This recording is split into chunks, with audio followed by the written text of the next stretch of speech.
Assalamu alaikum. Hello, everyone. Hello. Salam, hello. Salam.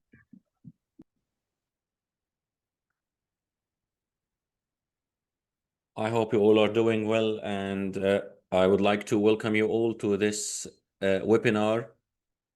Today, inshallah, we are talking about a very important topic, not only for the MRCOG exam, but also for our practice, which is thromboprophylaxis in pregnancy and puerperium. This is Dr. Muhammad Helmy, and I am a senior mentor and head of department of MRCOG Part 1 courses. And I'm so glad to have you with me today in this webinar. And I hope we get the maximum benefit from this important topic. So, what is our agenda today? We will talk about the important drugs used as anticoagulants or thromboprophylaxis during pregnancy and puerperium, how to assess the risk before and during pregnancy, how to make risk assessment and stratify our patient into groups to decide what is the best dosage and the best regimen for thromboprophylaxis for the patient, and the management strategies we are going to do for such patients, and what are the precautions for delivery. I mean, when to stop thromboprophylaxis for delivery and when to restart that after giving birth of the baby. So these are the main points we are going to highlight today during our webinar. So generally speaking, and as a quick introduction, of course, thromboembolism in general, like pulmonary embolism or VTE, will remain a leading direct cause of maternal death. Thromboembolic events are one of the direct causes of maternal mortality during pregnancy. We know pregnancy is a hypercoagulable state. The changes happening to the coagulation factors, the dynamics of the circulation, and the fibrinogen level during pregnancy makes it a hypercoagulable state. So the risk of VTE generally increases during pregnancy.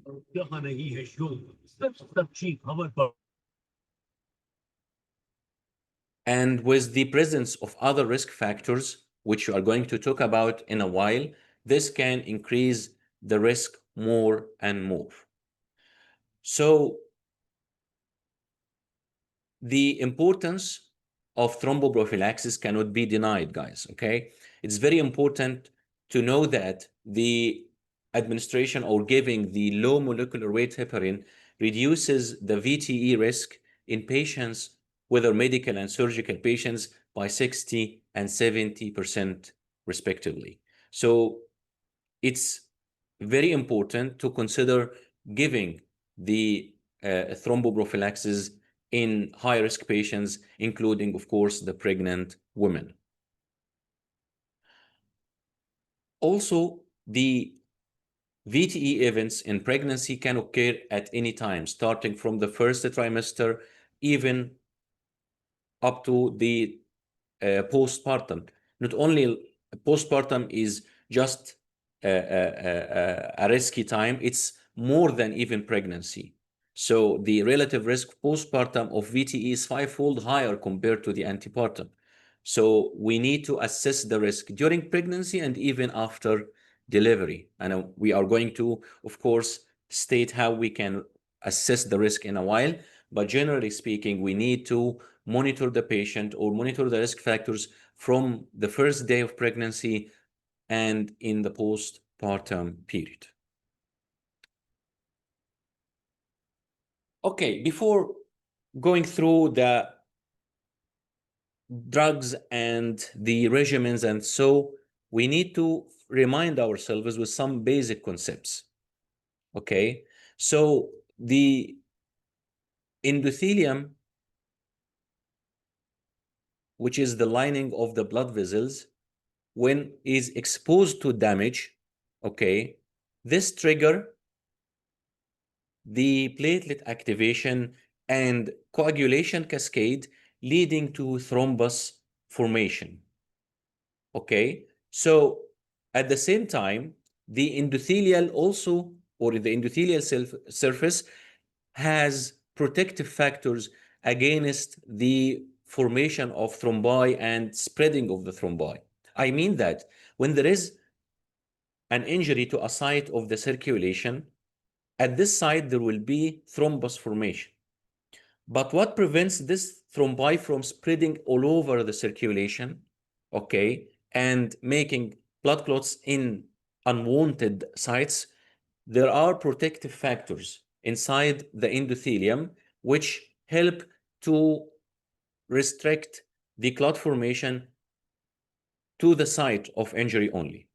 This is the surface glycoproteins found on the surface of the endothelium, like the heparan sulfate, dermatan, and heparin. These are natural glycoproteins found on the surface of the endothelium. This bind the antithrombin 3 or stimulate the antithrombin, which will inhibit thrombin formation. Also bind another product called thrombomodulin or protein called thrombomodulin. This will activate a very important protein called protein C. Activation of protein C, and with the help of another cofactor called protein S, this will inhibit factors 8 and factors 5 from the coagulation factor, and this inhibits thrombus formation. That's why patients who have congenital lack of protein C, they have hereditary thrombophilia. They are more prone to have thromboembolic accidents because they have lack of protein C. Also, we have another genetic mutation. This is very famous one called factor 5 Leiden. We know factor 5 should be inhibited by protein C and protein S. But when some people have this mutation in factor 5, which is called factor 5 Leiden mutation, this factor 5 or mutated factor 5 has resistance to inhibition by protein C. So at the end also will lead to thrombus formation or hereditary thrombophilia. So we have two conditions now, which are factor 5 Leiden, which by the way found in 30% of patients who have pulmonary embolism, okay, as well as congenital lack of protein C. These two factors or these two problems can lead to hereditary thrombophilia. Also, there are some other protective factors like prostaglandin I2, or which we call prostacyclin, and the nitric oxide. Both of them inhibit vasoconstriction and inhibit platelet aggregation and coagulation. So they are also protective factors. Even after formation of the blood clot and stabilization of the condition, the endothelium has another system called the fibrinolytic system, which causes clot dissolution. This system includes the synthesis of one protein called tissue plasminogen activator, and this tissue plasminogen activator convert a protein called plasminogen into plasmin, and the plasmin will degrade the fibrin clot and clot factors, leading to clot dissolution. So these are important basic concepts we have to consider first, that the endothelium itself has protective factors against the spread of the blood clot. Also, when there is an endothelial damage, this leads to exposure of the subendothelial collagen, and platelets will become adherent to this collagen. Once the platelet become adherent to this collagen, it will be activated, platelet activation. The platelet activation will release mediators like thromboxane A2, the platelet-derived growth factor, and ADP, adenosine diphosphate. The adenosine diphosphate will make a mechanism called positive feedback or positive O2 catalysis, means that more ADP released from some platelets will activate more platelets and so on. So some platelets will be activated, release ADP, ADP will activate more platelets and so on.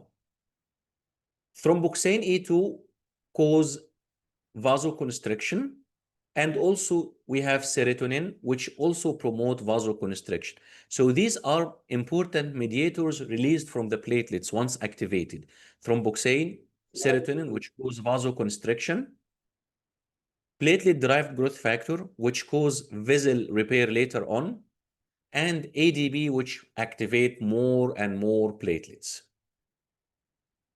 Also, the damage of the endothelium and activation of the platelets will induce calcium release. Calcium is very important because calcium activate, or it's a cofactor leading to activation of many clotting factors, or help in the activation of many clotting factors. Also, there will be expression of a very important receptor in the platelet called the glycoprotein 2 beta 3 alpha receptor. This receptor causes adherence of more platelets to each other. Platelets cannot adhere to each other without these receptors.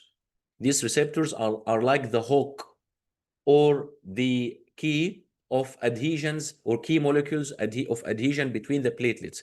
That's why some people who have a deficiency of this receptor, like a genetic mutation also, this is called Glanzmann thrombopenia.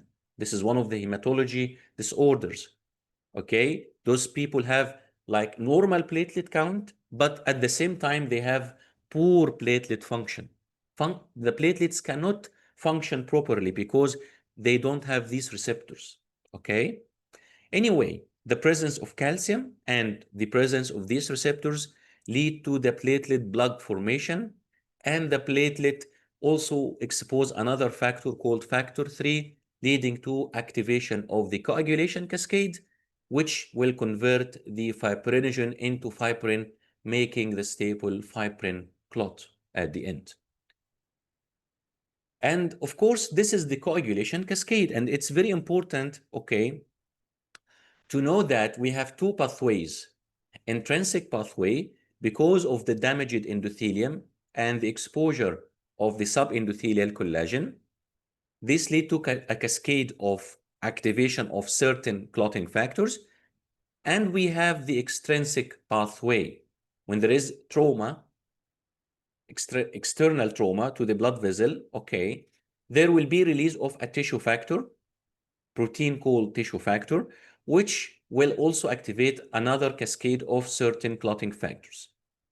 Whatever we stimulate the extrinsic pathway or intrinsic pathway, or both of them together at the same time, we will reach a common step, which is activation of factor 10, which is the first step of the common pathway. Activation of factor 10, and with the help of factor 5, will convert the prothrombin into thrombin. Thrombin will convert fibrinogen into fibrin, and this will lead to the cross-linked fibrin clot. So this is the cascade of coagulation, and this is how blood clot is formed. Okay, so now let's talk about the medical part. We have illustrated the basic part or the basic science part. Now let's talk about the clinical part. What thromboprophylaxis drugs should be given during pregnancy? The agents of choice during pregnancy and, of course, postnatal thromboprophylaxis is the low molecular weight heparin. The low molecular weight heparin. Of course, some people or some women may have previous history of thromboembolism or may have prolonged conditions like hereditary thrombophilia, and they are maintained during their lives on oral anticoagulants or warfarin. Once they got pregnant, they should be advised to stop their oral anticoagulant therapy and change to low molecular weight heparin as soon as the pregnancy is confirmed, especially before the 6th week of pregnancy. We should convert from the oral anticoagulant, of course, after the advice of a hematologist, okay, before 6th week of pregnancy, because the start of the 6th week of pregnancy is a very critical time.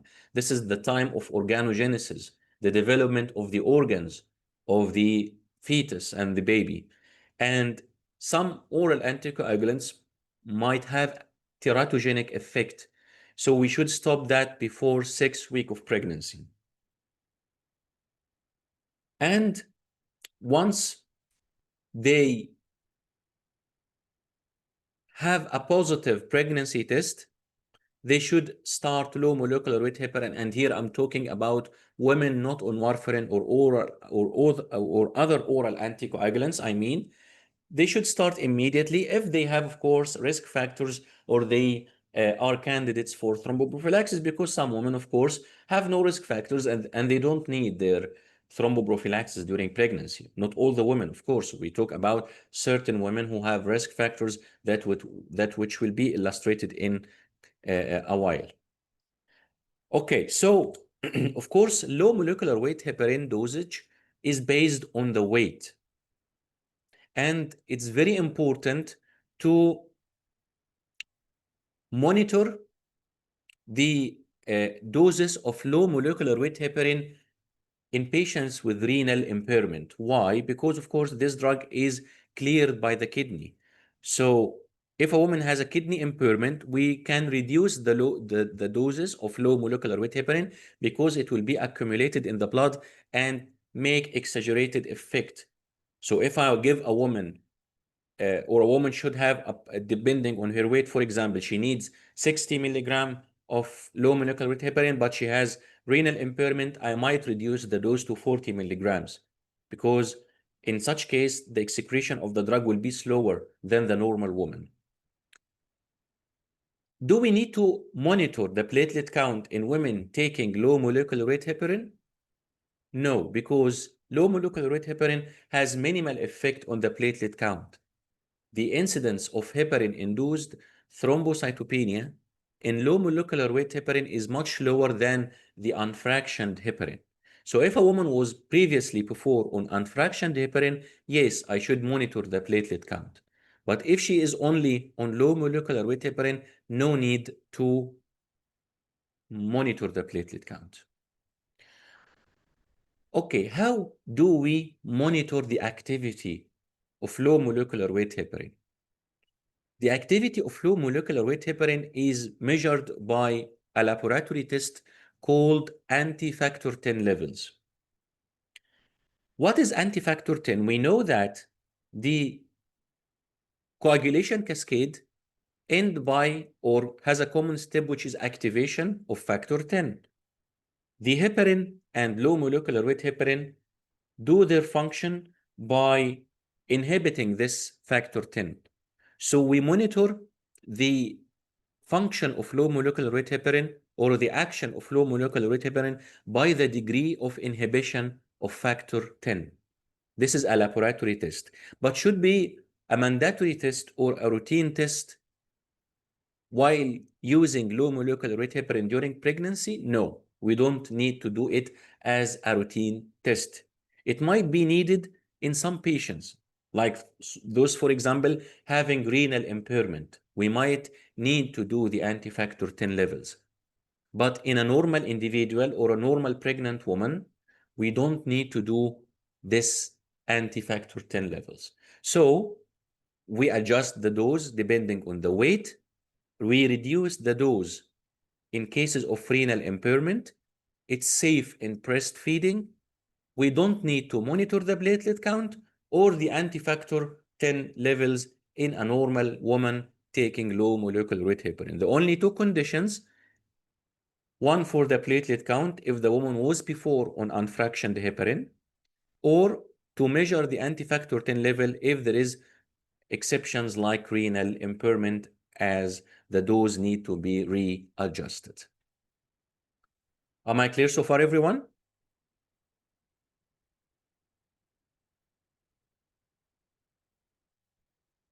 It's clear.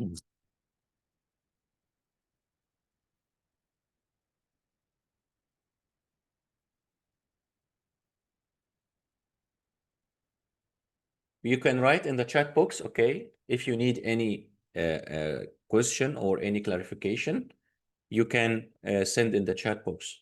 Okay.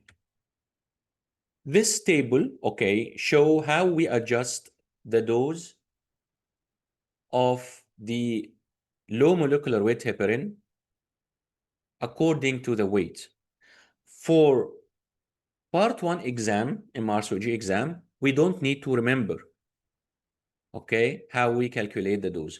For the part 2, if we have colleagues who are going for part 2, yes, you have to remember this table very well. You might be asked in the exam how to calculate the dose. But for part 1, for now, no need to remember this table, but you can have this table with you in your clinic or in your hospital to, of course, know how to adjust the dose. So for each weight, we need to adjust the dose of each type of low molecular weight heparin. Of course, we have 3 types of low molecular weight heparin: enoxaparin, which is the most famous, we know as Clexane. Okay, we have the deltaparin or tenzaparin. These are 3 types of low molecular weight heparin. Of course, the most commonly used is the enoxaparin, and this is how we adjust the dose. If you miss anything in the session, of course, the session is recorded and you can get back to any part whenever you need, okay? What are the contraindications to low molecular weight heparin? Of course, if there is high risk of bleeding in a woman, we should avoid or discontinue or postpone the dose of low molecular weight heparin until making a consultation with the hematologist, because in these conditions, we have to balance between the risk of bleeding and the risk of thrombosis. So for a woman who have high risk of thrombosis, like she's obese, for example, or she has like varicose veins, for example, okay, but at the same time, she had antepartum hemorrhage or postpartum hemorrhage, we need to make this careful consideration or balance between the risk of bleeding and the risk of thrombosis. So if we have high risk of bleeding, we should discontinue the low molecular weight heparin until we make a consultation with the hematologist and make a protocol or a specific or an individualized protocol for this kind of patient. So these are some cautions or contraindications to the use of low molecular weight heparin. Of course, most of the tables and the algorithms are from the thromboprophylaxis green top guideline, okay? Then that's the guideline we need to follow for such important topic. And of course, I'm talking about the exam. So if a woman is having a known bleeding disorder like von Willebrand disease or hemophilia, if she has antenatal or postpartum hemorrhage, if she has placenta previa, if she is already thrombocytopenic, having low platelet count, she has stroke, severe renal disease, severe liver disease. Of course, severe liver disease will cause impairment of the coagulation factor formation. If she has a very high blood pressure or uncontrolled hypertension, because this might lead to bleeding, of course. So these are some cautions or contraindications to the use of low molecular weight heparin. Regarding the unfractioned heparin, the standard heparin we all know, it might be used in preference to low molecular weight heparin when there is increased risk of hemorrhage, or if we need urgent regional anesthetic techniques. Why? Because unfractioned heparin has shorter half-life than low molecular weight heparin. Its half-life, or we can use the unfractioned heparin before anesthesia only 4 hours. I mean that 4 hours are much or more than enough to be like a free time, or the time between the usage of unfractioned heparin and the local anesthetic. Why? Because unfractioned heparin will be cleared quickly from the body. It will not cause bleeding. And also it has an antidote called protamine sulfate, which can completely reverse the action of unfractioned heparin.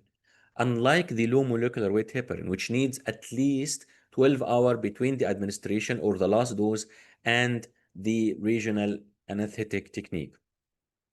But we should put in our mind that any usage of unfractioned heparin will be associated or can be associated with increased risk of heparin-induced thrombocytopenia, one of the major side effects with the use of unfractioned heparin, the heparin-induced thrombocytopenia.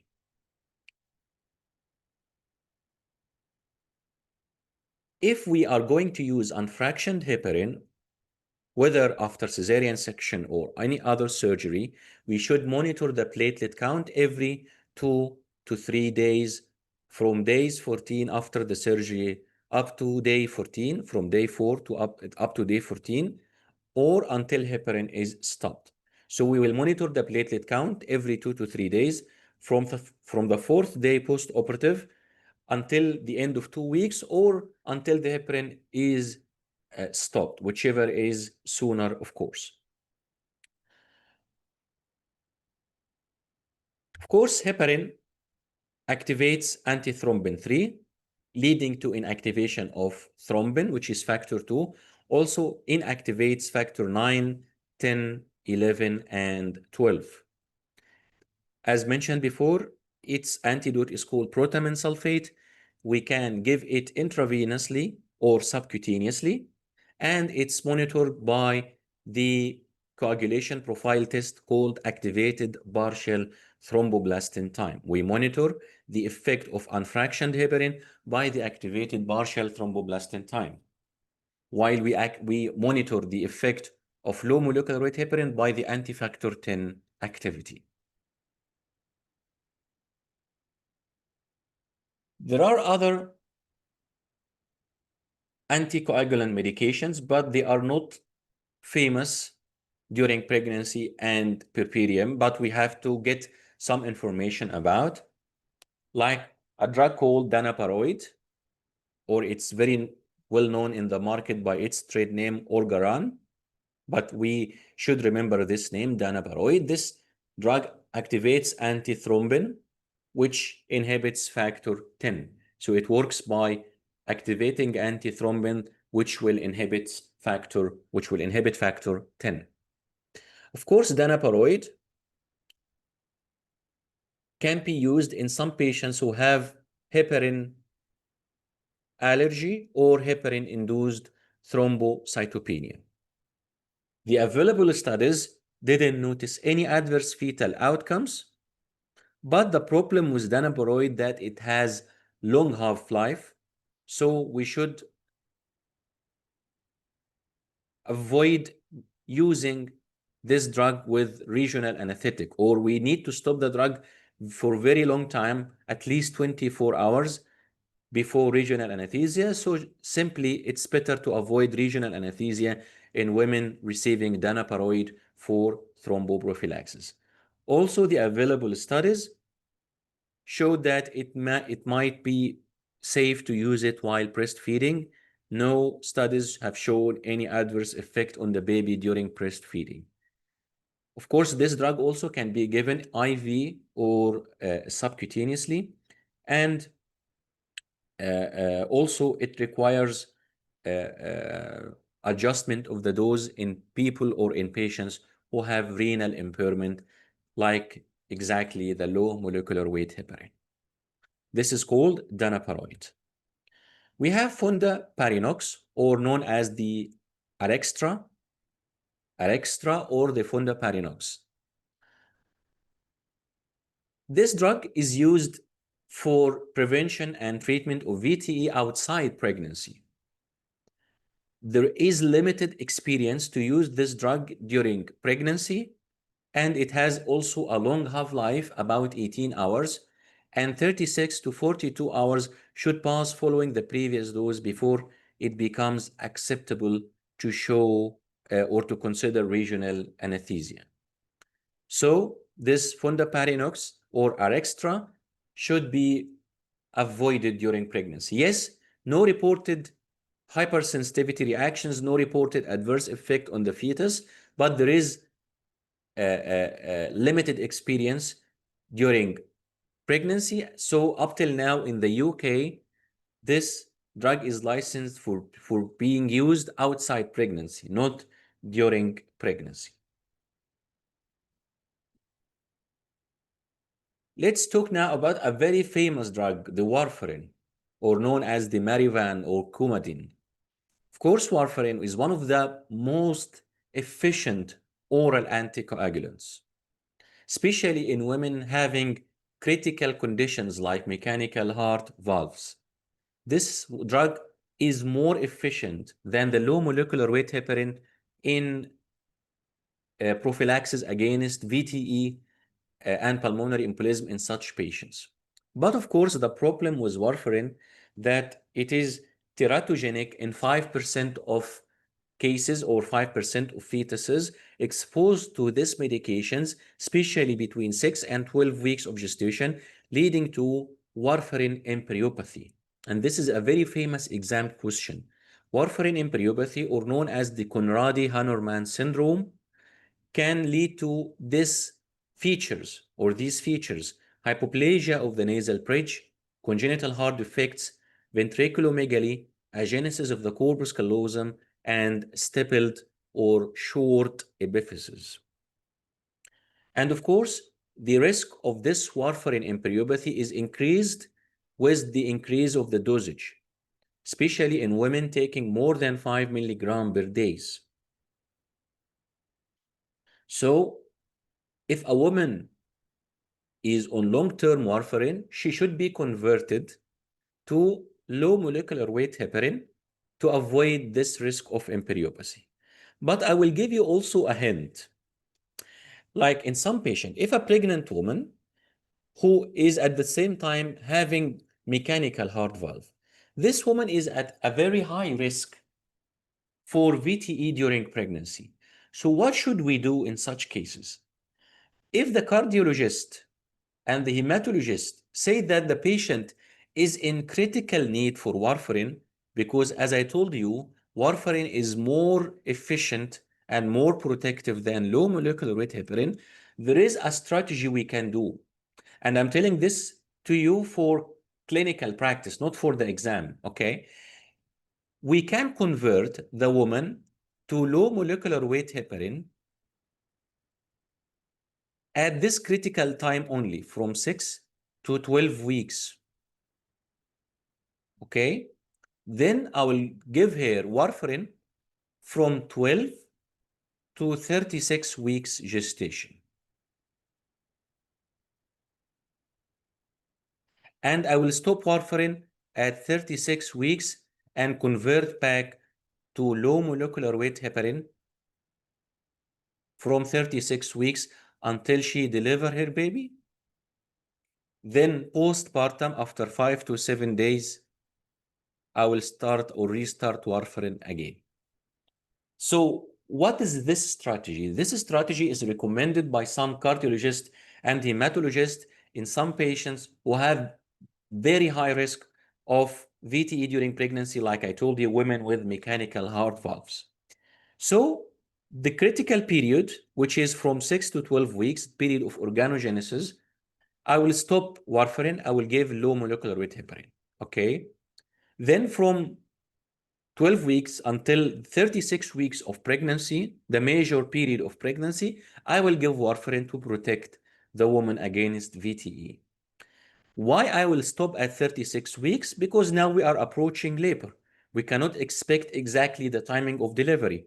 And warfarin has very long half-life. It can take up to days until completely cleared from the body.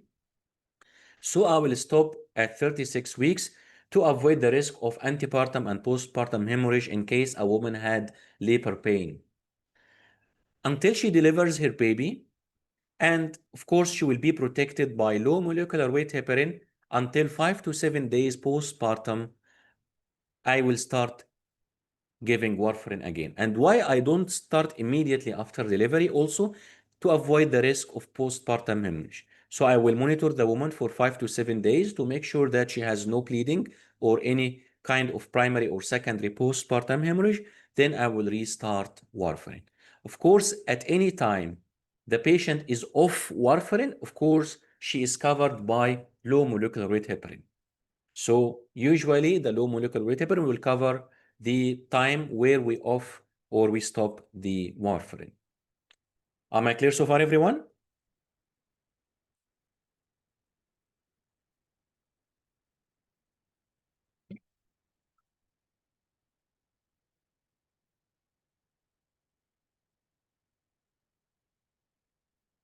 Okay, good.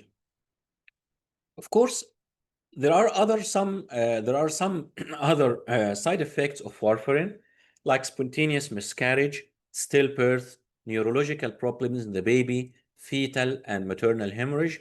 These are some reported complications. They are not common, but they are reported. So they should be also in mind. And warfarin is safe in breastfeeding, no problem to give the woman in the postpartum period warfarin even if she is breastfeeding.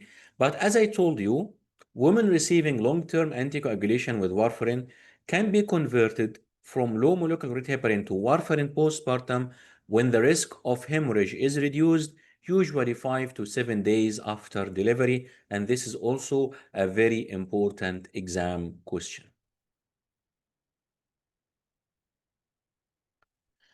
We have the dextran. Dextran is a glucose polymer used actually as a plasma volume expander in cases of hypovolemia. It also has an anticoagulant effect. So it can be used, but because of its anaphylaxis reaction, it can lead to anaphylaxis or anaphylaxis reaction or allergic reactions. So we should not give dextran, or now it's not used.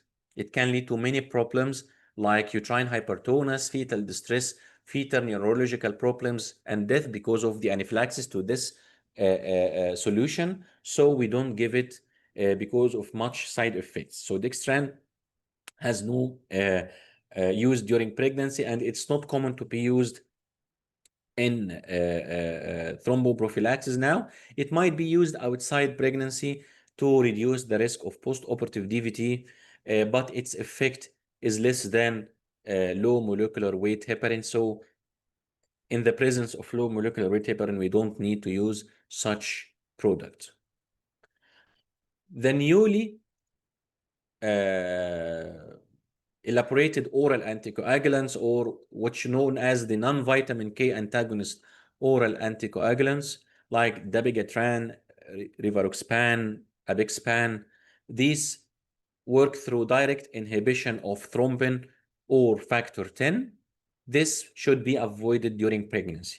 They are not recommended during pregnancy or during breastfeeding because we don't know the exact effect during pregnancy or breastfeeding, and we don't have enough studies or randomized control trials to show the effect of these non-vitamin K antagonist oral anticoagulants during pregnancy or puerperium. But now we have an idea about all the available medications used for thromboprophylaxis. Of course, in some patients who have very high risk of bleeding, and at the same time, they have high risk of thromboembolism, and we cannot use or low molecular weight heparin. They have contraindications to low molecular weight heparin. We might use the anti-embolism stockings. these stockings, which give compression to the calf muscles to prevent the formation of deep venous thrombosis in the leg veins. They might be used during surgery or post-surgery or post-cesarean section for those women having high risk of bleeding and VTE at the same time, or for women who are traveling long distance for more than 4 hours.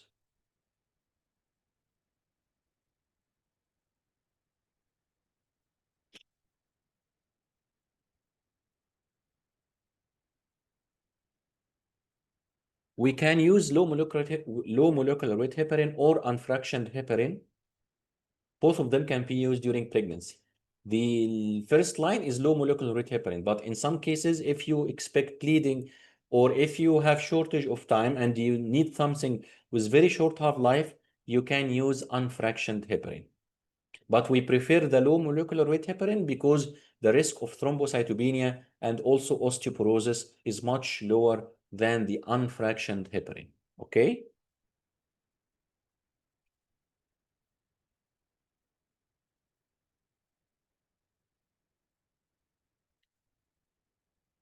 Okay, so how we assess the risk factors pre-pregnancy and during pregnancy. Of course, any woman pre-pregnancy, we should document any risk factors for VTE. And also this risk should be reassessed again if the woman is having any intercurrent problem, like she developed any disease during pregnancy, or if she is hospitalized during pregnancy, I will reassess the risk factors again, and also during delivery and postpartum. Okay, so I have to make this risk assessment during pregnancy, if there is any problem during pregnancy, if there is hospitalization, during delivery, and also immediately postpartum. So what are the risk factors? This table, okay, from the guideline showing to you the major risk factors for developing VTE during pregnancy. Okay, so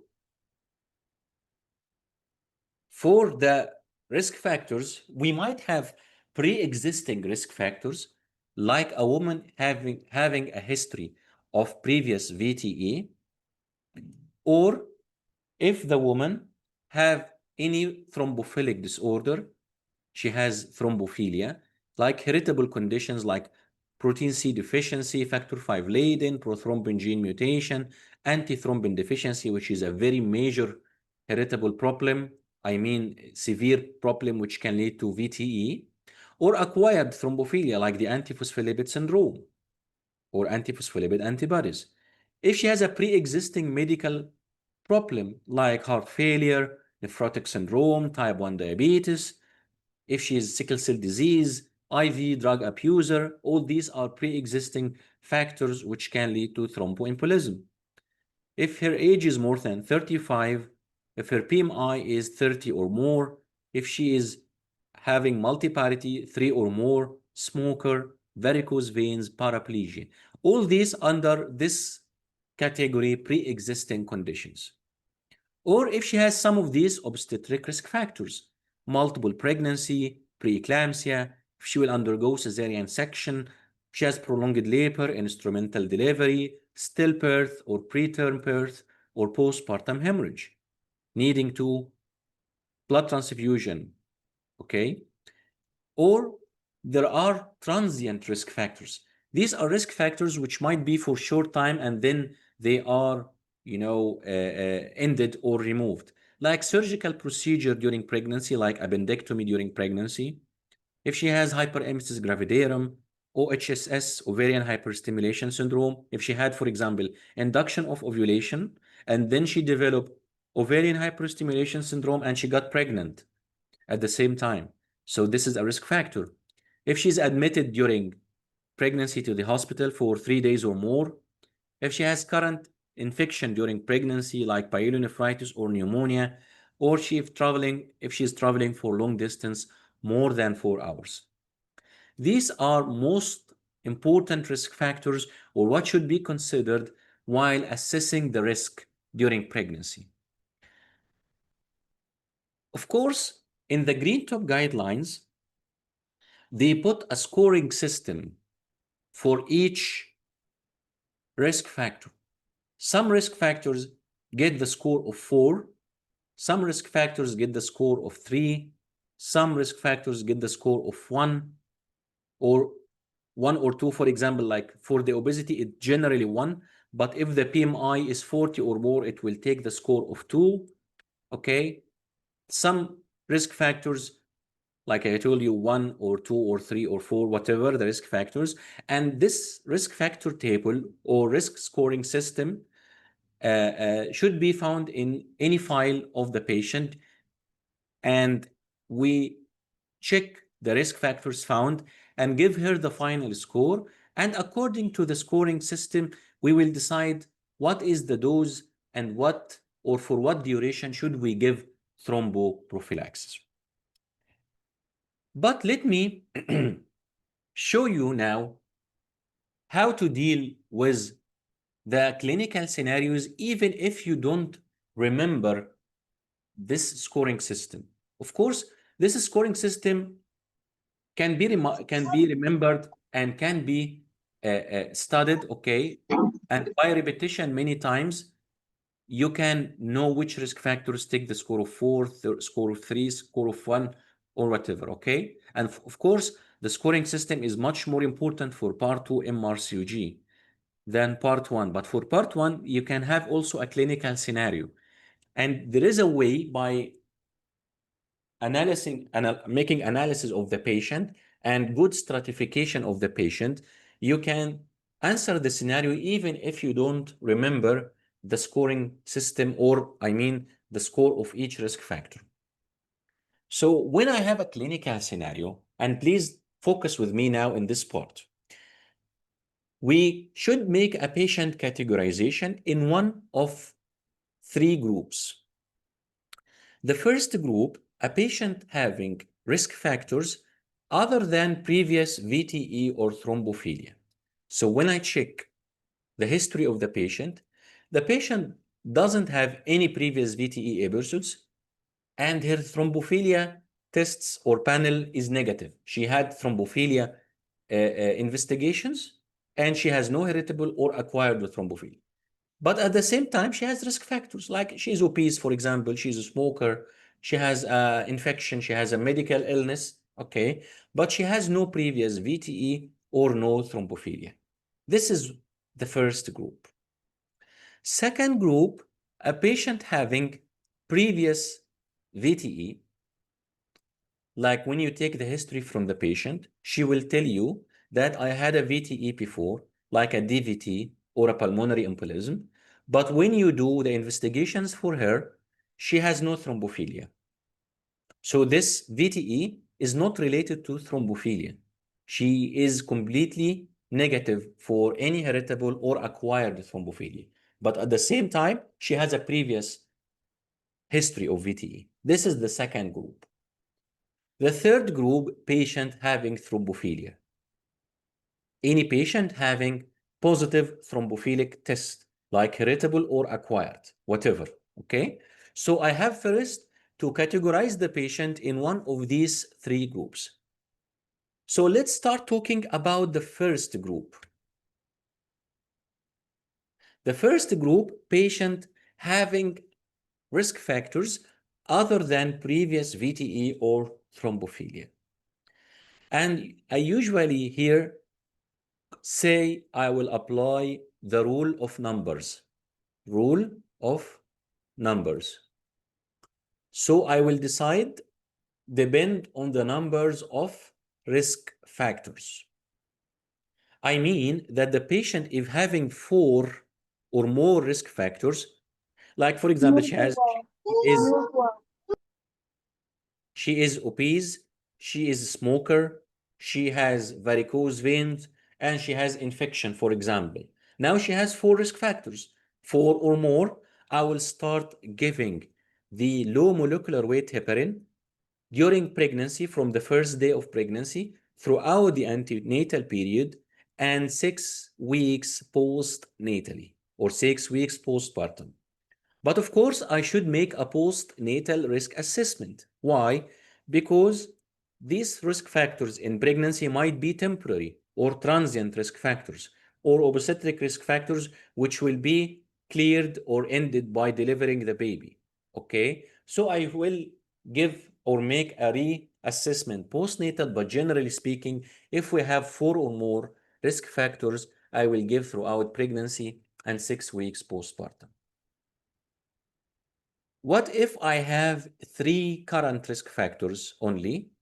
I will give the low molecular weight heparin from 28 weeks gestation and also 6 weeks postnatally, but also I should do postnatal risk assessment.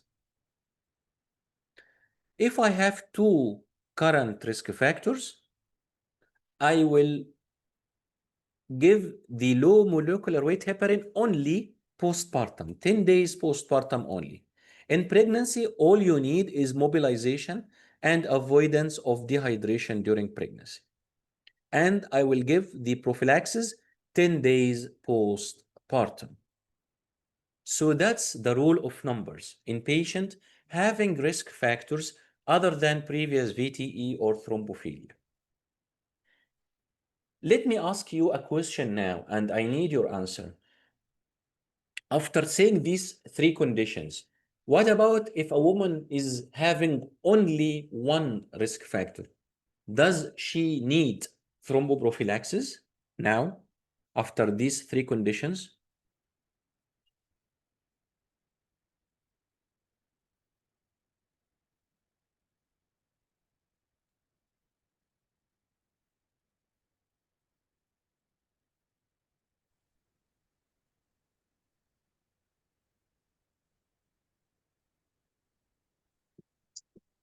Yes, exactly. As you said, no, biologic, that's no need. If we have one risk factor only, that's means that the patient is in no need for thromboprophylaxis. But that's cannot be generalized to all conditions. We have special considerations. Special considerations. So now I will apply the rule of numbers. 4 or more from the first day of pregnancy until 6 weeks postpartum. 3 from 28 weeks and 6 weeks postpartum. 2 only 10 days postpartum. 1 no need, but we have special considerations. The first special consideration is hyperemesis. Even if the patient has only one risk factor, which is hyperemesis, I will give her thromboprophylaxis until the condition resolves or until she is discharged from the hospital. Ovarian hyperstimulation syndrome. It might be the only risk factor the patient have, but I should give her thromboprophylaxis until the end of the first trimester. Class 3 obesity, BMI 40 or more. As you remember in the risk factor table, which has numbers, BMI 40 or more, take the score of 2, actually. So it's not considered a one risk factor. This one is considered as 2 risk factors together, BMI 40 or more. And we know 2 or more means that she need, 2 risk factors exactly mean that she need 10 days postpartum. Okay, so BMI 40 or more is a special consideration which needs 10 days after delivery. And this can be, look at this table again. I will get back to this table. We have obesity 1 or 2. Which is 2? BMI 40 or more. So 2 means I can give for 10 days postpartum. So that's another way to answer the scenario without remembering the numbers like that, okay? Let's go back to our slide here. So BMI 40 or more 10 days after delivery. Now let's talk about the emergency cesarean section or cesarean section in general. Emergency cesarean section in general is considered for 10 days thromboprophylaxis postpartum. If a woman having emergency cesarean section for any reason, whether for maternal or fetal reason, but the cesarean section is not planned, I mean, not elective cesarean section, it's an emergency one, I will consider thromboprophylaxis for 10 days postpartum. Why? Because emergency cesarean section, in such cases, we don't make a good risk assessment. The patient is under much stress for the surgery and the condition itself is stressful. This might increase the risk of VTE. So for emergency cesarean section, I will consider for 10 days postpartum. Okay, what about the elective cesarean section? Elective cesarean section. Read this statement from the guideline. All women who have had cesarean sections should be considered for thromboprophylaxis with low molecular weight heparin for 10 days after delivery, apart from or except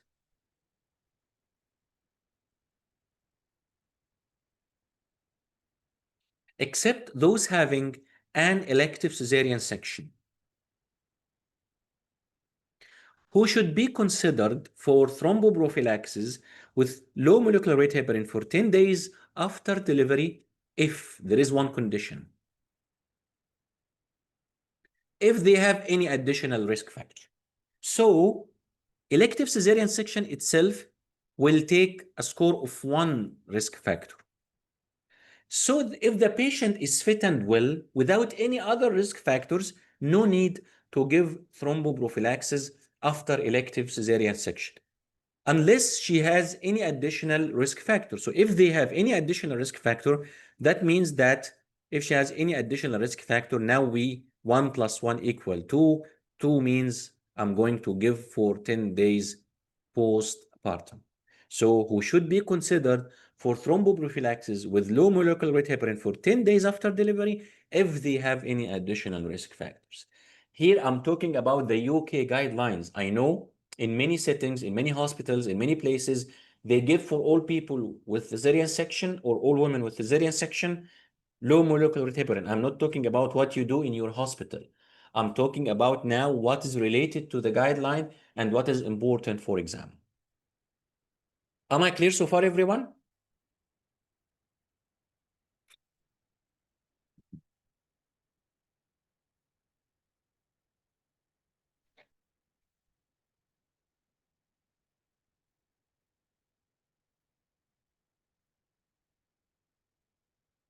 Okay. Also, from the special considerations, we have the medical comorbidities. Medical comorbidities like cancer, heart failure, systemic lupus, sickle cell disease. Any medical comorbidity like that will take the score of 3. Take the score of 3. Means the patient in need at least of thromboprophylaxis from 28 weeks until 6 weeks postpartum. Of course, if they have more than one of these medical comorbidities or any other risk factors, now she will be 4 or more. She will take throughout pregnancy and 6 weeks postpartum. But if she only have one of these medical comorbidities, any one of these medical comorbidities will take the score of 3. 3, so the start point is 3. I will consider from 28 weeks and 6 weeks postpartum. Now check for other risk factors. If there are any, she will move to the other category, 4 or more, from the first day of pregnancy until 6 weeks postpartum. So this table shows to you the scoring system. So if score 4 or more, thromboprophylaxis from first trimester, 3 from 28 weeks, 2 or more postnatally, thromboprophylaxis for at least 10 days. Now we will move to the next category. Next category, we said a patient is having previous VTE, but her thrombophilia panel is negative. When you do the thrombophilia test, all of the tests will come back as negative, no positive test.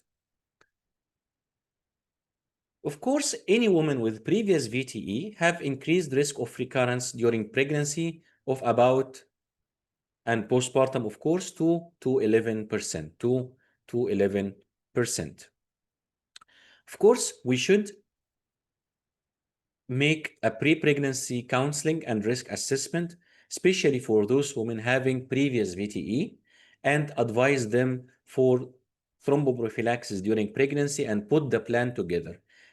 Even if the woman is not sure exactly of what happened to her previously, if she has no good documentation, the only thing that can be a sign or an important hint during the history that if she take anticoagulant for more than 6 weeks previous, if she, for example, tells you that she can remember exactly what happens to her or what was the investigations like the Doppler ultrasound or the duplex, what was exactly happened to her, but she tells you that they gave me heparin for more than 6 weeks, this will be considered positive that she had a previous VTE, and I will consider her that she had a risk factor like she had a previous VTE. Okay? Anyway, the good documentation, pre-pregnancy assessment and counseling is important to put a good plan for such patient. So what should we do for such patients? Okay? Women with previous recurrent VTE, I will divide or make subgroups of this group. A patient having a previous VTE, excluding thrombophilia, of course, I will subdivide these patients into 3 subgroups. The patient who have previous recurrent VTE, this is the first subgroup. Second subgroup is a patient who had single previous VTEs, only one accident, but this VTE was unprovoked, means without obvious reason. I don't have an exact reason for this VTE, or estrogen provoked, means happened in a previous pregnancy or with combined pills, for example, or related to a transient minor risk factor other than major surgery. What is a transient minor risk factor? For example, the patient had an infection, for example, had dehydration, okay? These are minor risk factors. This is the second subgroup. Or a patient had a single previous VTE related to a major surgery and she has no other risk factors. Like, for example, she had a surgery, major surgery, and after this surgery, she developed VTE. But when you examine the patient and you take the history of the patient had no other risk factors. Otherwise, she is fit and well, okay? Only the history she had, that she had a major surgery, and after this surgery, she had a VTE. So these are the 3 subgroups we have. So what should we do for each group? The first group, the patient who have previous recurrent VTE accidents, by logic, this patient, mostly she will be on oral anticoagulants. Like she is in normal life, she has recurrent VTE in her standard daily lives.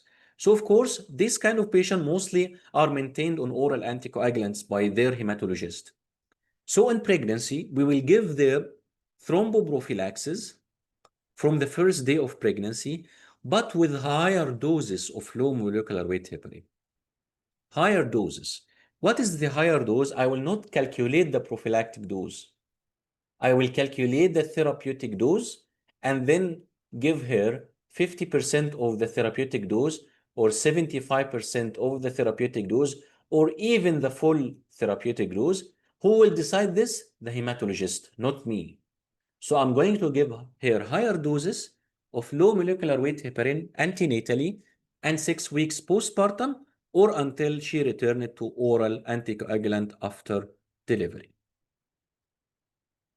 The next subgroup, a woman with single previous VTE, which is unprovoked or estrogen provoked or related to minor risk factor, I will give her thromboprophylaxis throughout the antenatal period and 6 weeks postnatally. Who will tell me what is the difference between this group and this group? So both group will take throughout pregnancy and 6 weeks postpartum. So why we divided them into two groups? Who will tell me?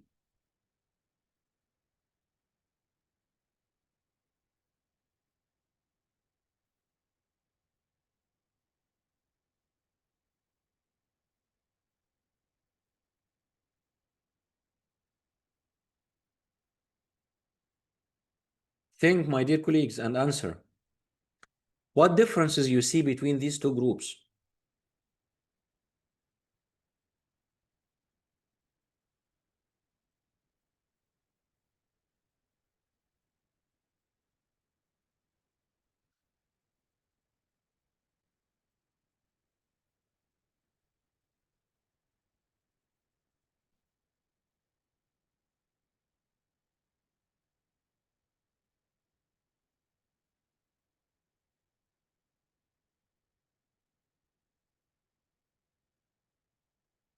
Exactly, higher doses of heparin. In group number one, we give higher doses of heparin.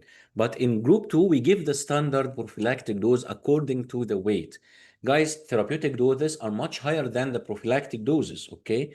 When we give low molecular weight heparin for treating an already formed DVT or pulmonary embolism is much higher than to give a dose to just prevent the formation of DVT, okay? So therapeutic doses are much higher than prophylactic doses. In group number one, we deal with them. Yes, we give them a thromboprophylaxis, but we deal with them with higher doses, like we are giving them a therapeutic dose or at least 50% of the therapeutic dose or 75% of the therapeutic dose. Okay, but for the second group, we give the standard dose according to the weight, like the table you have shown previously. Am I clear? Am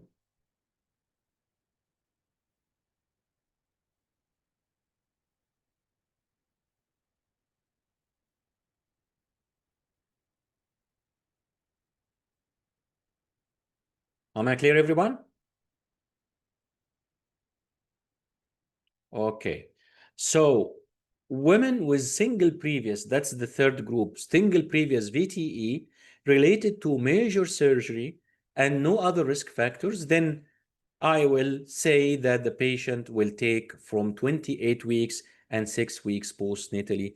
Of course, after making sure that she has no other risk factors, because if she has other risk factors, she will be considered throughout pregnancy and 6 weeks postpartum. But if the only risk factor she has that she was previously had a surgery and then she developed VTE, then I will consider her giving her low molecular weight heparin from 28 weeks and 6 weeks postnatally. That is the second group. Now we will move to the third group, patients with thrombophilia. Patients with thrombophilia now might have thrombophilia and previous history of VTE, or thrombophilia without a previous history of VTE, or what we call asymptomatic thrombophilia. Anyway, we will suspect a patient to have thrombophilia if she has, for example, family history of VTE, especially in a first degree relative. If the patient have a family history of VTE and any thrombophilic disorder like antithrombin deficiency or any other thrombophilic disorder, I should test the pregnant lady for antithrombin deficiency. I should test her for this particular hereditary thrombophilia, which is antithrombin deficiency, because it's the most risky one of the heritable thrombophilias. Also,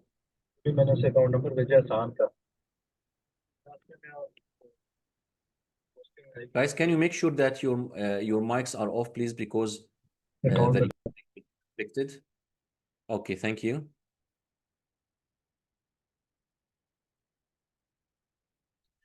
So any woman with family history of VTE and antithrombin deficiency, or where the specific thrombophilia has not been detected, I should test the woman for antithrombin deficiency.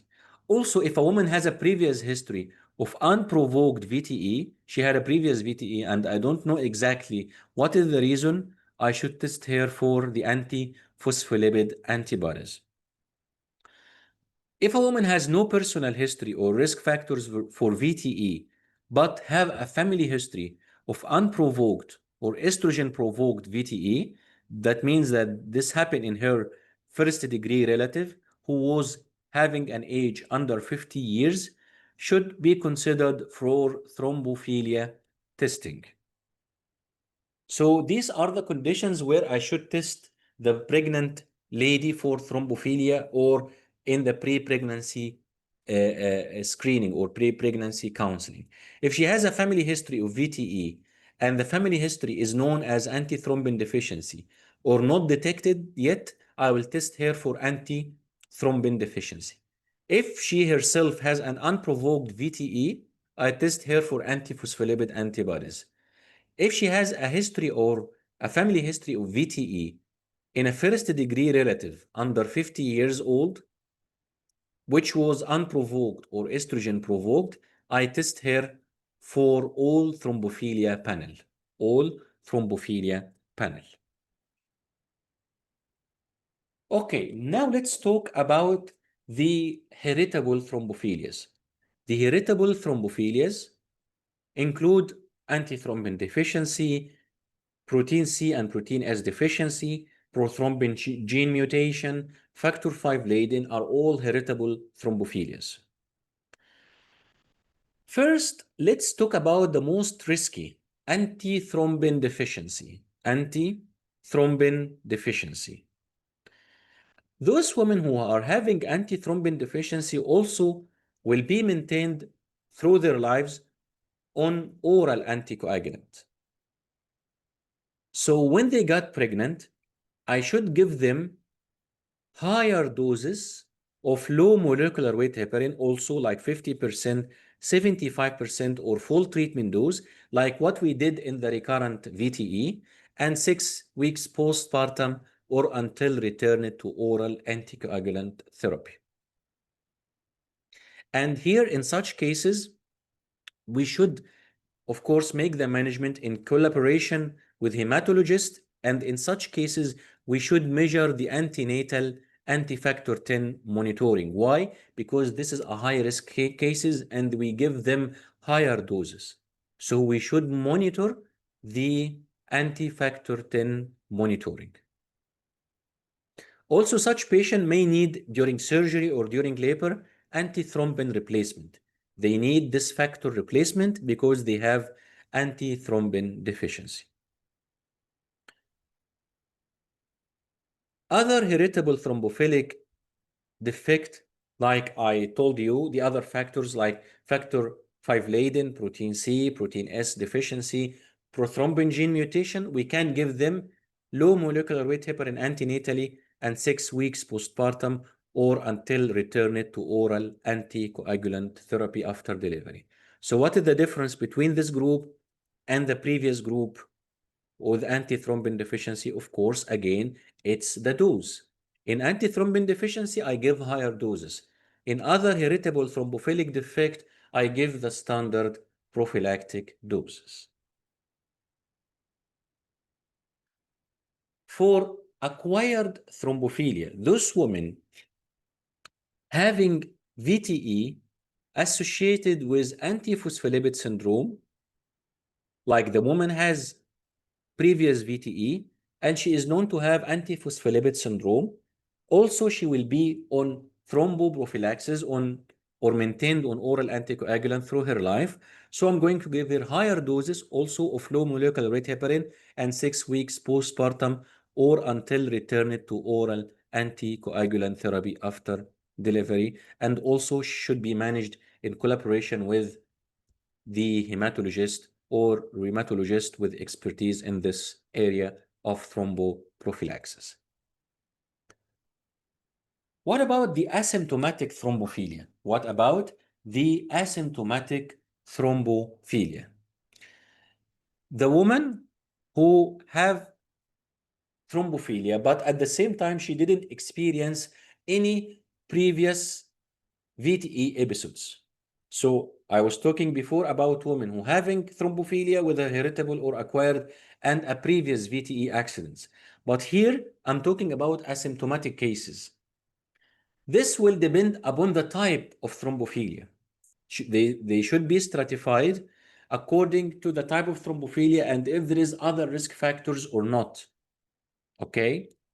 So women with asymptomatic antithrombin deficiency, protein C or S deficiency, or those with more than one thrombophilic defect, including homozygous factor V Leiden, homozygous prothrombin gene mutation, or compound heterozygotes, should be referred to a local expert and antenatal prophylaxis considered, and also 6 weeks postpartum, even in the absence of additional risk factors. Let me clarify this point. This is a woman who is having no previous history of VTE, but at the same time, her thrombophilia panel will be positive. So according to the type of the disorder, I'm going to decide. First, those women who have antithrombin deficiency, protein C deficiency, or protein S deficiency, any one of them will need antenatal and 6 weeks postpartum. Antenatal and 6 weeks postpartum. Antenatal and 6 weeks postpartum. Any one of them, whether antithrombin deficiency, protein C deficiency, or protein S deficiency. Or we have some conditions or some women who have more than one thrombophilic defect at the same time. When you do the thrombophilic gene panel, you find that she has many gene mutations. If she has more than one thrombophilic defect at the same time, like homozygous factor V Leiden plus homozygous prothrombin gene mutation, for example, or what we say compound heterozygotes. What is the meaning of compound heterozygotes? We know that any problem or any character in our body is carried on 2 genes. Okay? So sometimes the mutation affect the 2 genes, or sometimes it is only on 1 gene. If the character is on the 2 genes, we say it's homozygous. If it's affecting only 1 gene, we say it's heterozygotes. If the woman has, like, for example, more than one defect and all of them are heterozygotes, she is also candidate for antenatal thromboprophylaxis and 6 weeks postpartum. That's what I mean exactly here. Women with low molecular weight heparin, women taking low molecular weight heparin for thromboprophylaxis with asymptomatic thrombophilia, we use standard doses. With the exception of the antithrombin deficiency, where intermediate doses can be required. So even in the asymptomatic thrombophilia, we will stratify the dose according to the type. I mean, antithrombin deficiency, as I told you, it's the most risky. I will use higher doses, or intermediate doses. I mean, other defects, I will use the standard prophylactic doses.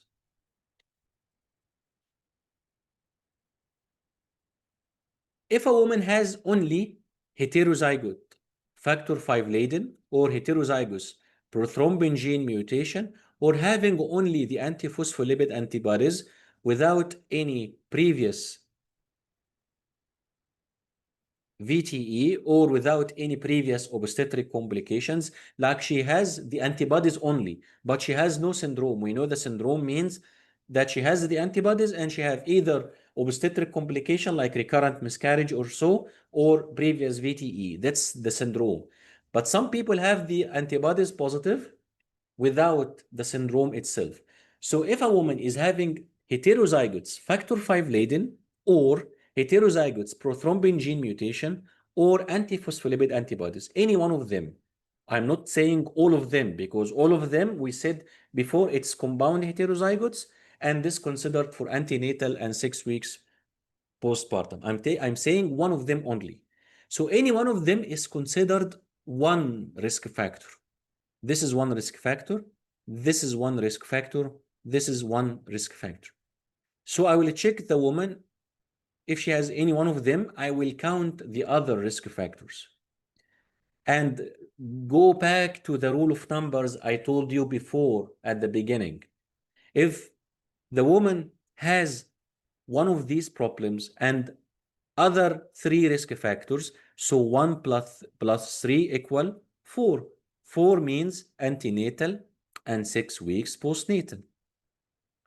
If there are two other risk factors, 1 plus 2 equal 3. We said before 3 means from 28 weeks plus 6 weeks postnatal. If there is one of them and there is one other risk factor, 1 plus 1 equal 2. 2 means postnatal for 10 days, postnatal thromboprophylaxis for 10 days only. So this is for such condition, heterozygous factor V Leiden or heterozygous prothrombin gene mutation or the antiphospholipid antibodies. Clear so far, everyone?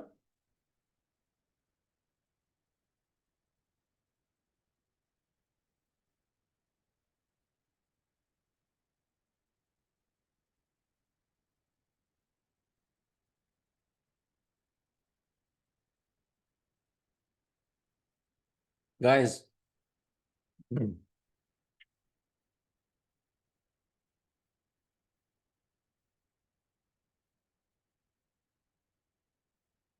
where are you people? Are you listening or not?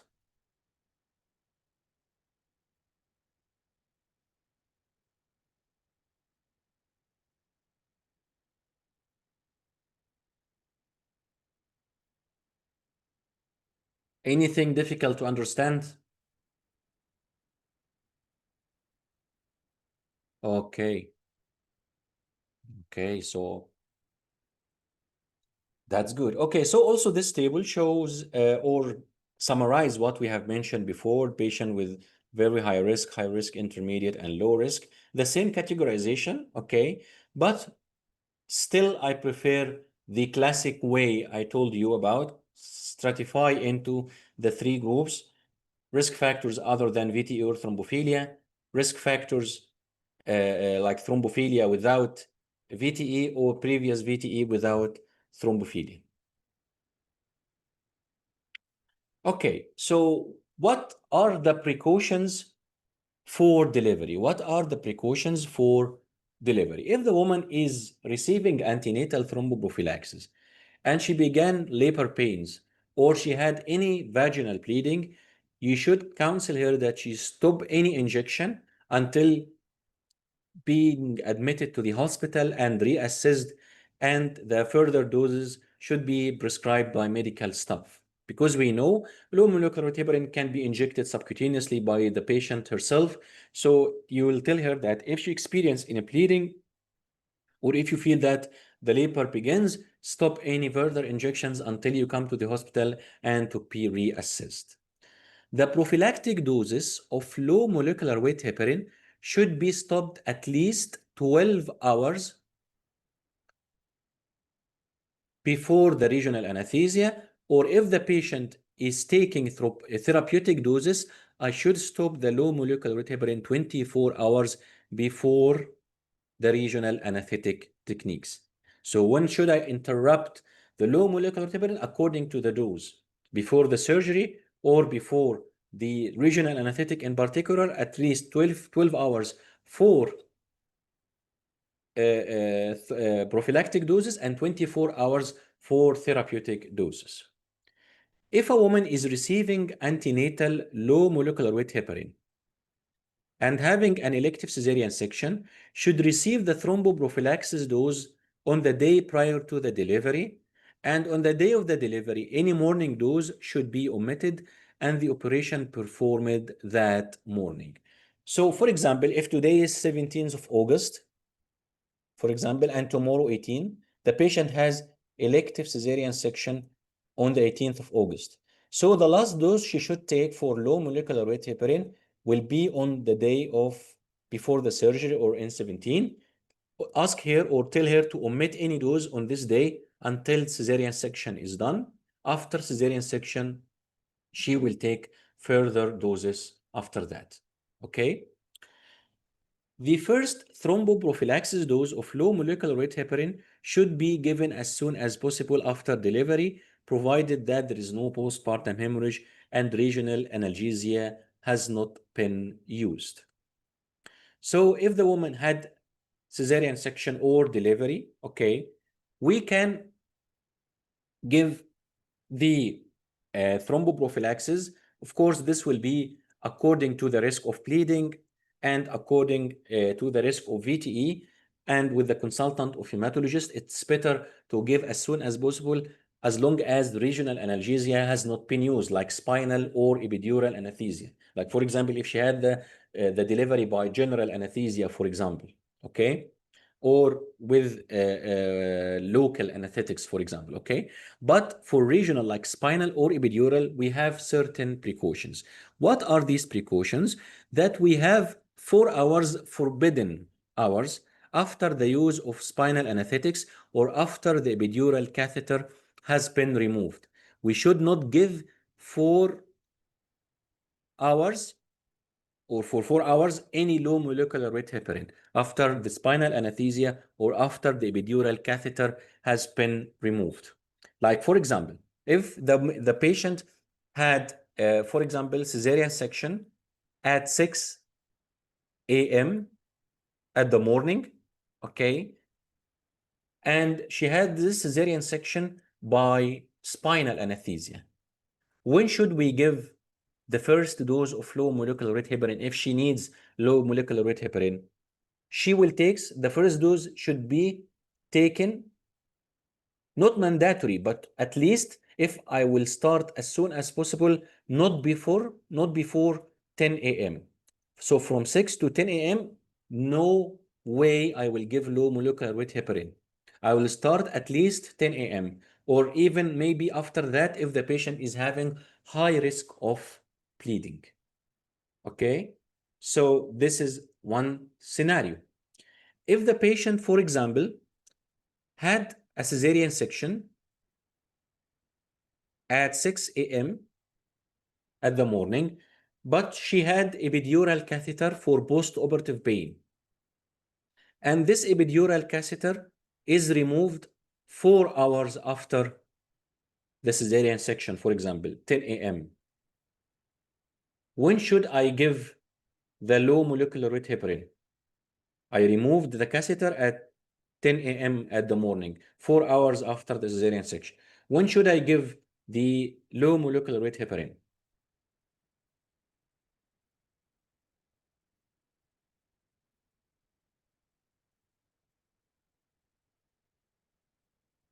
Simply, I will calculate for hours. After 10 a.m., 4 hours, it will be 2 p.m. Yes, after 2 p.m. Exactly. Also, the catheter should not be removed within 12 hours of the most recent injection. I mean that if, for example, the patient is taking like her low molecular weight heparin each day at 6 p.m. Okay, 6 p.m. Then she had, like, for example, cesarean section at the early morning next day, like, for example, at 6 a.m. The next morning. And she had epidural catheter, okay, or epidural anesthesia. So from 6 p.m. to 6 a.m., it's 12 hours, okay? I should not remove the epidural catheter at this time immediately, okay? The catheter should not be removed within 12 hours of the most recent injection. Of course, even if the patient is no need for the epidural catheter and she doesn't need it, I should wait for more hours, okay, until I pass more than 12 hours to remove the catheter to avoid bleeding from the site of the insertion of the catheter. So the catheter itself should not be removed within 12 hours of the most recent injection. So these are some examples how we interrupt and deal with the low molecular weight heparin during delivery, especially if we are using regional anesthetic technique.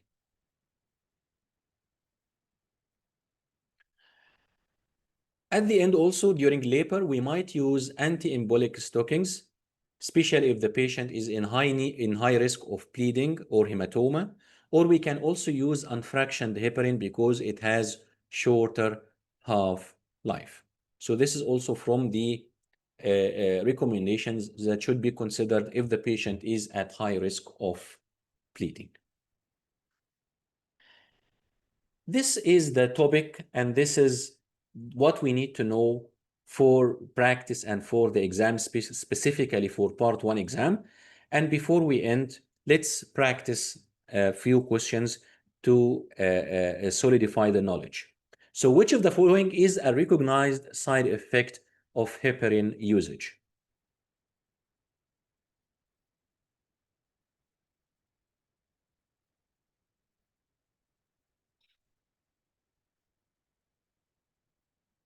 Exactly, it's thrombocytopenia. It's option E, thrombocytopenia. You see a patient who gave birth earlier in the day. She was taken off warfarin during pregnancy and is currently on low molecular weight heparin.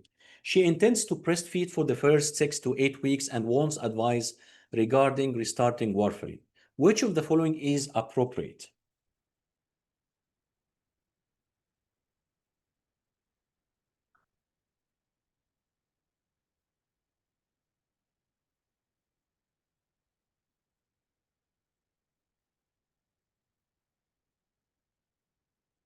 Yes, exactly. Recommends warfarin in 5 to 7 days. Recommends warfarin in 5 to 7 days. A 27-year-old woman attends the antenatal clinic at 14 weeks gestation.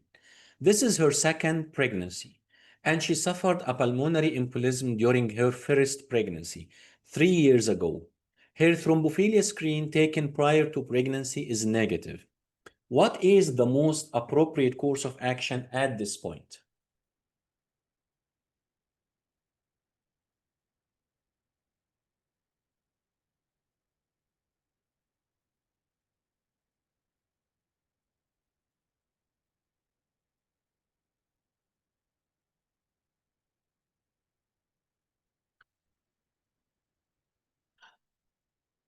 Okay, just to apply what I have explained before, simply let's stratify the patient. We said patient having risk factors other than VTE or thrombophilia. This is the first group.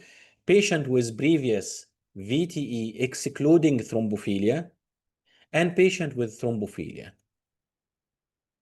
This patient, as we can see from the history, she had a previous pulmonary embolism and her thrombophilia screen taken prior to pregnancy is negative. So she is not belonging to this group or this group. She belongs to this group, VTE, excluding thrombophilia. This group has 3 subgroups: previous recurrent, previous 1 VTE related to unprovoked or estrogen provoked or minor transient risk factor, or previous VTE related to major surgery. This patient has one one VTE only. So she is not previous recurrent. And here thrombophilia screen is negative. We said, I mean, her pulmonary embolism was during pregnancy. So this is estrogen provoked, not related to major surgery. So simply previous VTE, estrogen provoked, considered for antenatal thromboprophylaxis and 6 weeks postpartum. She is already 14 weeks and she didn't start yet. So I have to start it immediately. Immediately. Okay? So this is option B. Clear, guys? This is, I want you have to apply what we said in the theory part during the exam or during the question. By this, it will be very easy for you to analyze and make sure that you are taking the right option. A 35-year-old woman with a history of previous multiple pulmonary embolism is now 8 weeks pregnant. Which is the anticoagulant of choice during her pregnancy?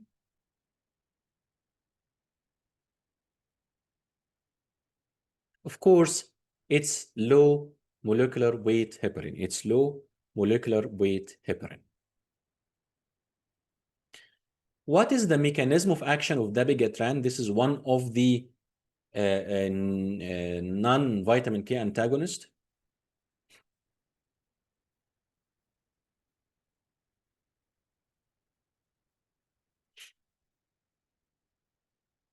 I said non-vitamin K, Dr. Sami. Dabigatran is one of the oral anticoagulants which is newly developed. We said they are direct thrombin inhibitors.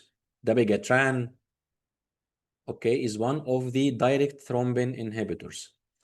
This is written in the first part of the session in which we illustrated the oral anticoagulants, okay? So this is a direct thrombin inhibitor. When should the prophylactic dose of low molecular weight heparin stopped before regional analgesia?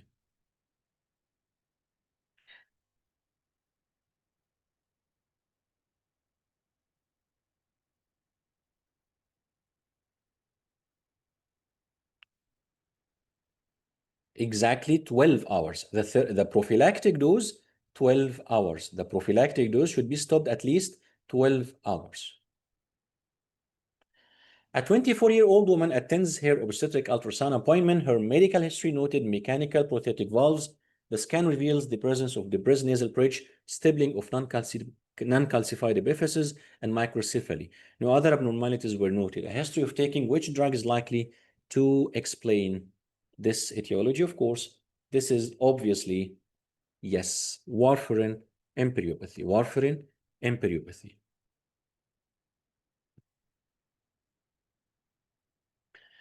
Warfarin drug antagonizes which vitamin?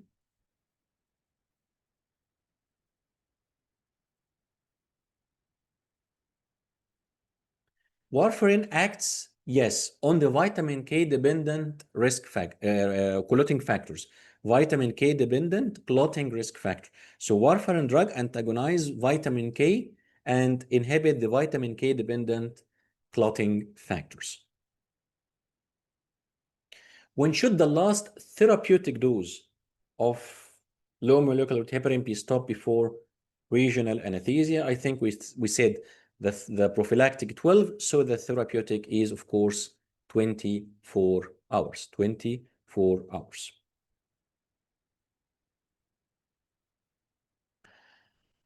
What about thromboprophylaxis on a patient with hyperemesis?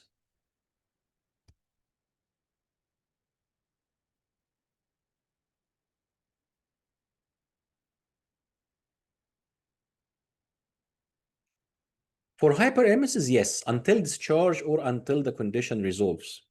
So it's option A. 25-year-old female had lower segment cesarean section at term for breech presentation with a spinal anesthesia. After what time you start the low-dose molecular heparin?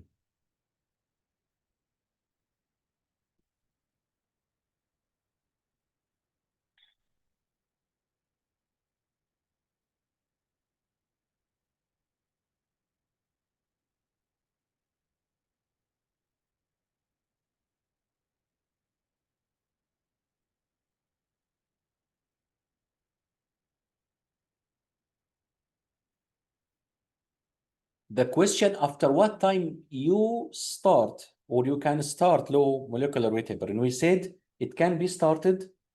We have how many hours forbidden?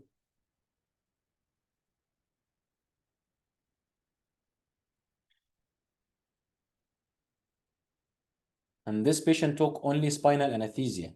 So we can start after.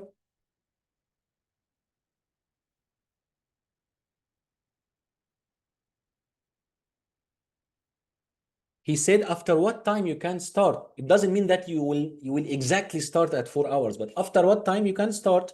You can start after 4 hours, right? But to start 6 or 12 or 24, this is individualized. This is according to the patient. Okay? But does this patient in need of low molecular weight heparin? That's the question before we think about the time. Does it in need? This patient had elective cesarean section. For preach presentation, she's 25-year-old. The examiner didn't mention any risk factor. So elective cesarean section is considered as one risk factor. When we said one means nothing. Okay, so no need for treatment. Okay, only hydration and mobilization. Okay.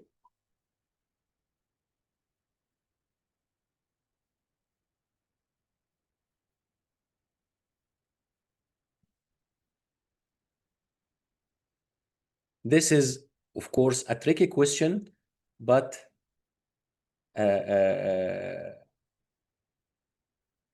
yes, not clear if there is other risk because the examiner didn't mention. But if he wants to mention, he will mention. Okay, so you will not expect things.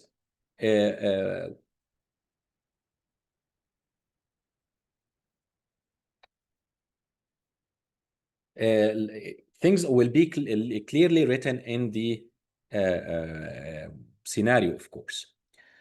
So this is the final takeaways. We need to remember that, of course, low molecular weight heparin is very important in reducing the VTE risk. The risk of postpartum VTE is five-fold higher than the antepartum. We should remember this. Of course, low molecular weight heparin is the drug of choice, and the dosage are based on the weight. If we are going to use unfractioned heparin, don't forget to monitor the platelet count every 2 to 3 days. The documentation and risk assessment is very important pre-pregnancy, also during any concurrent illness or during hospitalization, during labor and postpartum. And the patient categorization, of course, is mandatory for the optimal care. Like I told you, we have to classify the patient into groups. The prophylactic dose of low molecular weight heparin should be stopped 12 hours and therapeutic one 24 hours before the regional anesthetic techniques. And low molecular weight heparin should not be given for 4 hours after the use of spinal anesthesia or the removal of the epidural catheter. And the catheter should not be removed within 12 hours of the most recent injection.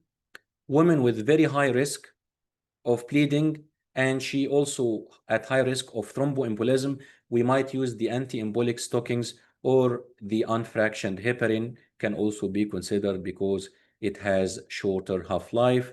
And by this, we come to the end of our webinar. I hope you enjoyed it. And of course, if you have any questions, I can answer, inshallah, immediately.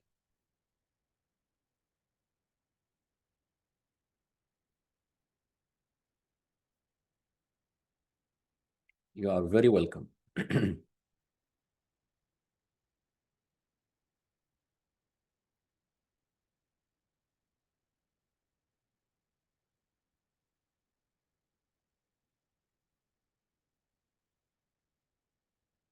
Thank you so much, everyone, for joining me. I really enjoyed the webinar and enjoyed having you with me. And inshallah, this webinar is recorded. If you miss any part or if you want to re-listen, of course, it will be available on our website and also on our YouTube channel. So for like, inshallah, in few hours, it will be uploaded, and you can also re-listen to that any time again. Hello, Dr. Rabia. MashaAllah. Also, this session will help you in part 2, inshallah. Thank you for joining me.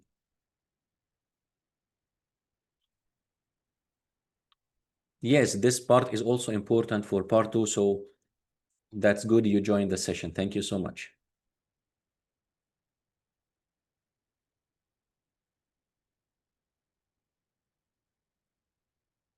Thank you. Thank you for your kind words.